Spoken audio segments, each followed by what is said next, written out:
The problem, I think, is that we're not as powerful as we were. We are politically extremely divided. We don't have a strong bipartisan consensus on what role we want to play as a country in the world. And therefore, we may not be able to simply use our might to get our way in the way that we were used to, thinking we could.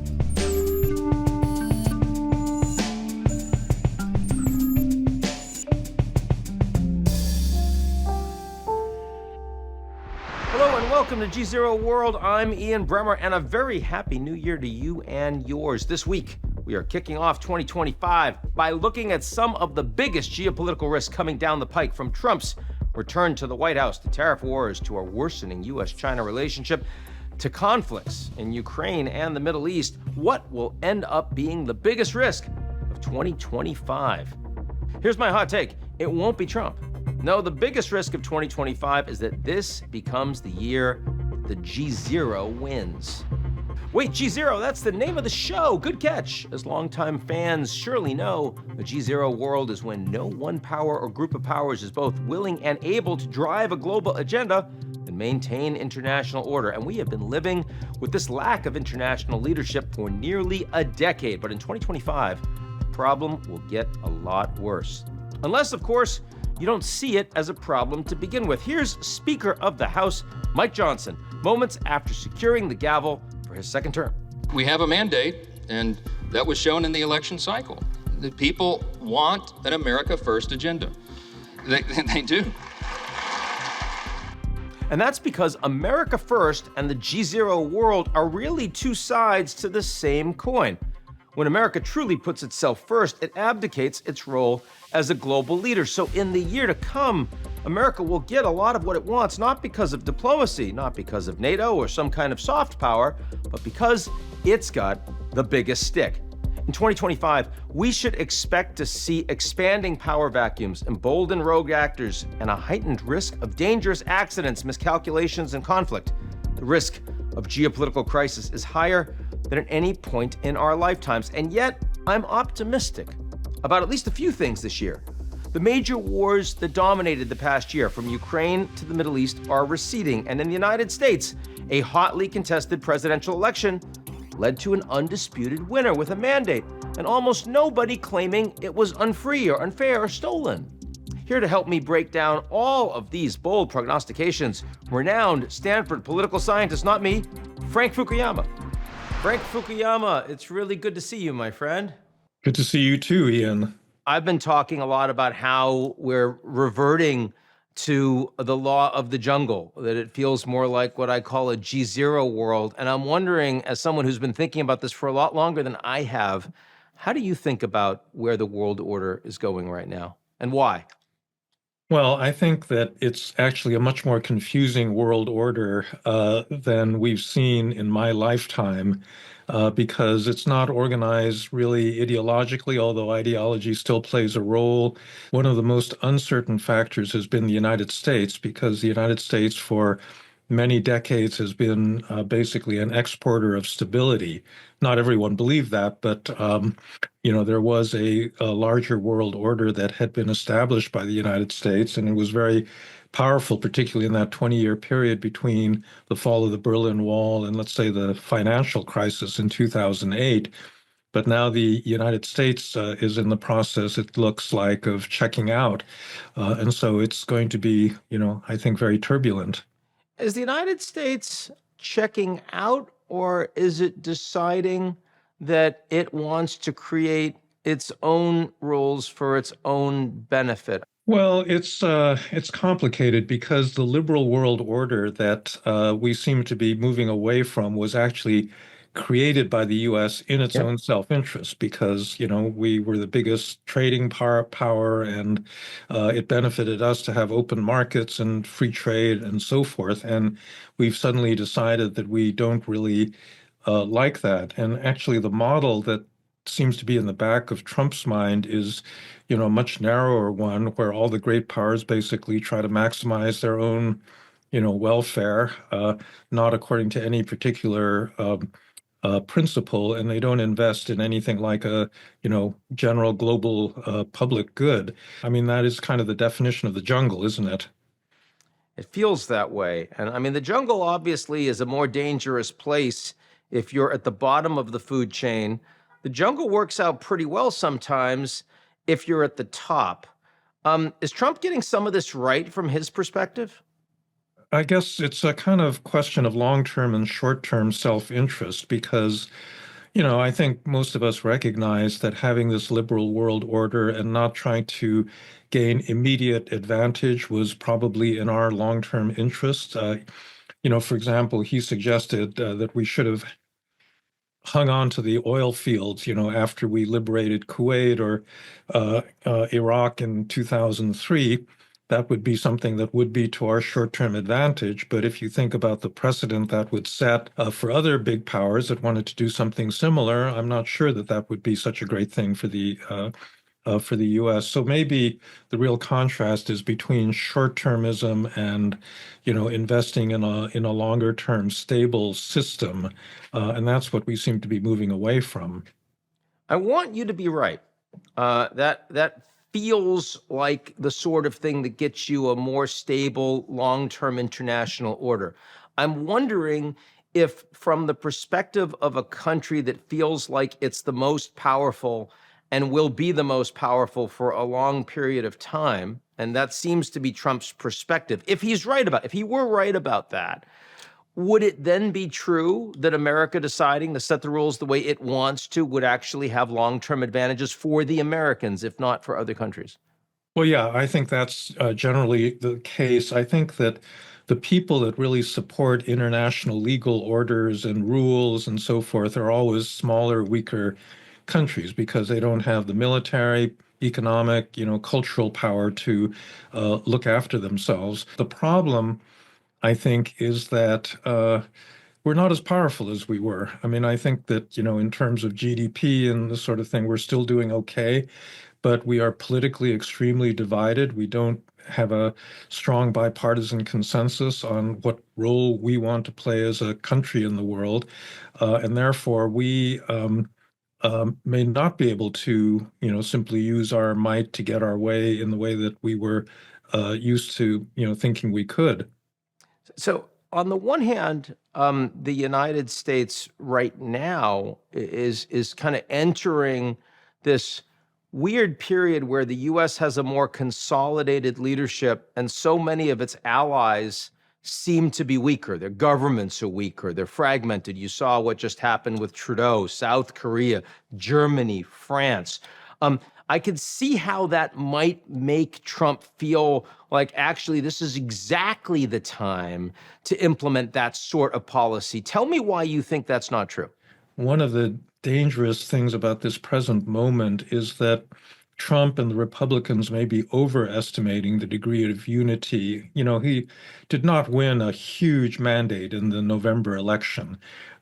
Congress is still, I mean, the Republican majority in both houses, but especially in the House of Representatives, is very, very narrow. Yeah. So they do not have, the kind of mandate that, let's say, Franklin Roosevelt had after 1932 or Lyndon Johnson had after 1964. It's much more tenuous, and the polarization of the country means that the first misstep that Trump takes is going to probably trigger a lot of internal turmoil. So we may not be as strong, but the danger is that Trump will think we're strong, and he will try something. I don't know, invading Panama or Greenland that he actually thinks will be easy, but will turn into quagmires. I think he can beat the Danes. I'm less worried about that one. But I take your point. No, but I take your point. Even Denmark, if he actually does this without the consent of Denmark or the people in Greenland, that's going to set a pretty difficult precedent, for other countries to start following. So again, it's this long-term vision that seems to be lacking right now in this incoming administration. I'm wondering if you were Trump, if you were trying to implement the policy that he is stating, and knowing where China is right now, economically not doing as well, but absolutely over the past decades, catching up on the US, investing a massive amounts in nuclear capabilities. If you were Trump, is the right thing to do to hit China as hard as possible now when they're comparatively weak and before they can pose as much of a threat to the US? Well, I guess it depends on what you mean by hit them. If you mean, raise tariffs and wage economic warfare, I'm assuming that he's going to do some version of that. I think that, he'll find in that realm that he actually doesn't have the kind of clout, and that China has been preparing responses that he may not be anticipating. So it may not be so easy for him to get away with, trying to exploit this moment, as you say. The much more worrisome thing is in the strategic realm, because I have no confidence that he knows what he's doing in that respect. I don't think that he takes overt military threats all that seriously. I don't think he spent much of his life thinking about defense policy or military preparedness. I think he's tried to run away from conflicts, and I don't think he was very willing to use American force in his first term. I think that's really a danger, because all of those factors that you talked about, instability in South Korea, uncertainty with NATO allies, I think might actually tempt China or Russia to take advantage of the situation. And there, I'm not sure what the response is going to be. Do you think right now we are heading towards a new Cold War, but this time between the Americans and the Chinese? Are we going to continue decoupling so that it's not simply in these areas like semiconductors and strategic materials, but across the board, so that our farmers are no longer so dependent on Chinese markets. We're not so dependent on, TVs and consumer goods and that sort of thing. And that would make the situation much more similar to the economic relationship we had with the former Soviet Union. And I think that we probably are heading for something like that, because I would be very surprised if Trump simply stayed with the kind of Biden level decoupling, that was limited to these particular strategic sectors, because I think he's much more ambitious about that and thinks that China's, a much bigger economic threat. And the Chinese, have a lot of ways of responding to that. If that happens, what do you think happens to other countries? Do you think the Europeans will end up becoming essentially a bloc with the US against China, or as they did with the Soviets, or much less so? Do you think that there will be the Gulf states, for example, ditto, much less so? I mean, how do you think, because a Cold War, of course, is not just about the relations between the two superpowers, but also about the broader geopolitical landscape? Well, I think that the Europeans, up until the last 3 years, had illusions that they could be vaguely on the side of the United States, when it came to human rights and democracy, but they could still trade with China. I mean, the critical country here is Germany, who has such large investments in China and also depends on the Chinese market to sell their automobiles to such an extent that they were trying to hold on to that economic relationship. I think they've given up on that. And I think that that means that they will increasingly realize that they have to be pulled into a, North American economic bloc. The thing I think that the Russia invasion of Ukraine demonstrated, however, is that there are all these new alignments, and there's a very large part of the global South, most important India, that isn't going to be in the American camp. They do want a counterweight against China, but they also don't want to give up on any of their economic ties with, with that whole bloc. And so I do think that in that respect, there is going to be this, Cold War-like realignment. And China is, of course, India's most important trade partner. I want to ask you about Russia next. How are you thinking about the threat that Russia today and its allies pose to the global order, and how should America respond to it? Well, I think the critical phrase you added was "and its allies," because the thing, I think that Russia right now is actually quite weak. And we could be surprised by Putin, falling. I think the way, we've been surprised with With other Assad. Yeah. dictatorships. But I think what's really new and very troubling is that there's a genuine alliance. I mean, back in the days when we were talking about the axis of evil at the time of the Iraq invasion, that was a very loose, kind of paranoid phrase because, uh, Iran and North Korea had nothing really to do with one another. But today it's a real alliance where they're actively collaborating. They're selling each other weapons. They're sending troops from one country to another.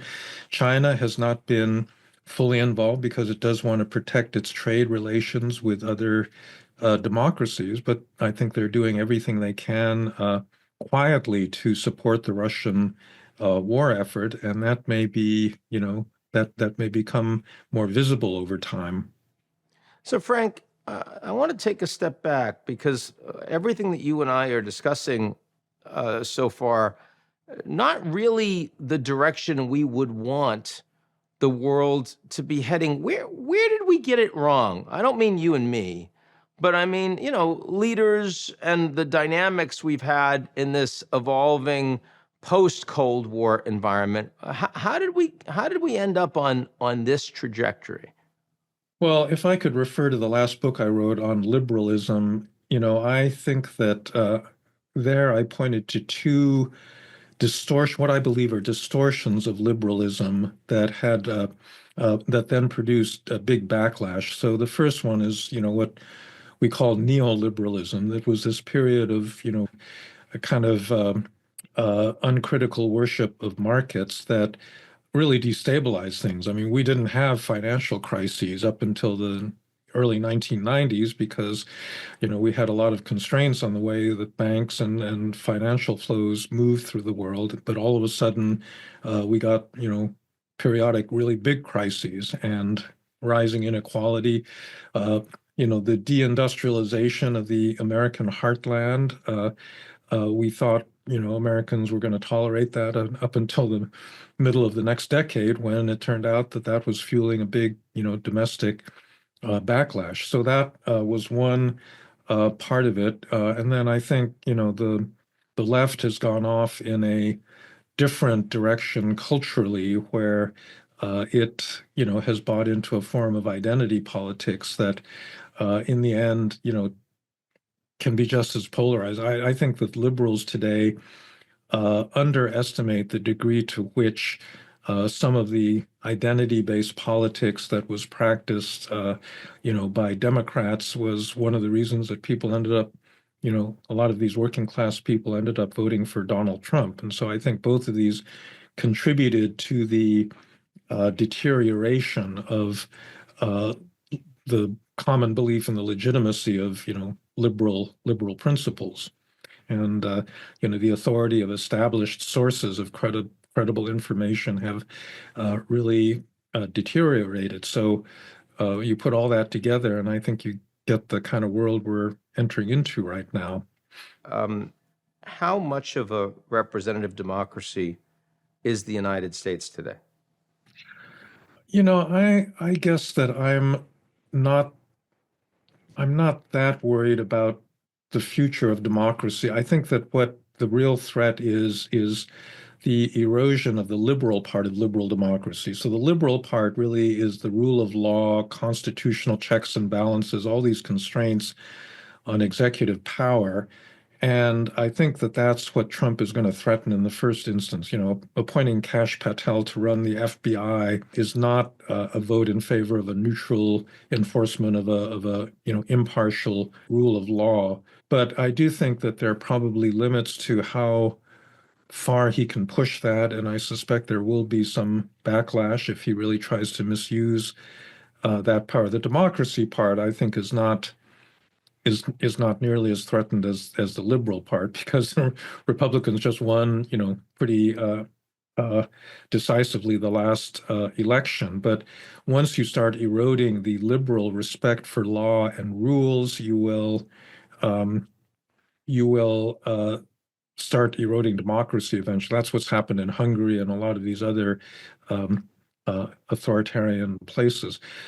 The one other thing that I have been particularly concerned about is that in addition to those two misinterpretations of liberalism, there's a third one, which really has to do with what I would call excessive proceduralism. You can't build anything in the United States right now because there are way too many rules.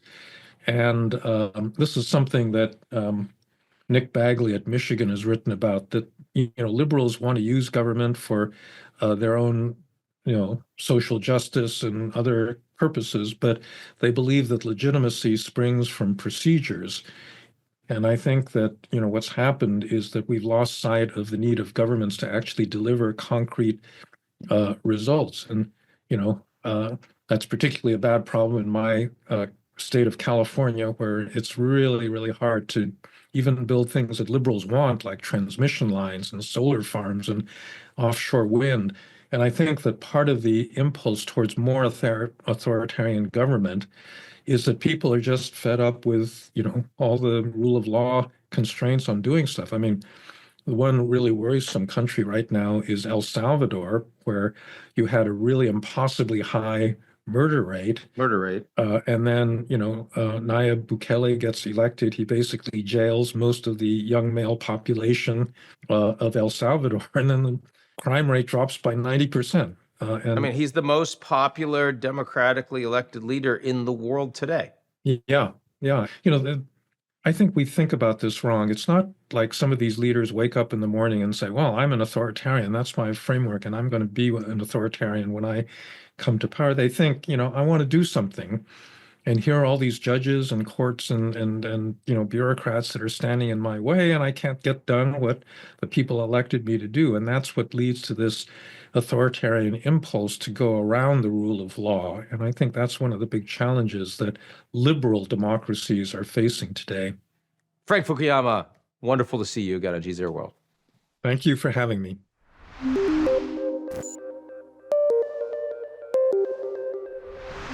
That's our show this week. Come back next week, and if you like what you've seen, or even if you don't, but you have your own risks that you'd like to make into your own list, you can do that. But you can do it more effectively if you sign up for our most excellent daily newsletter, appropriately titled GZERO Daily.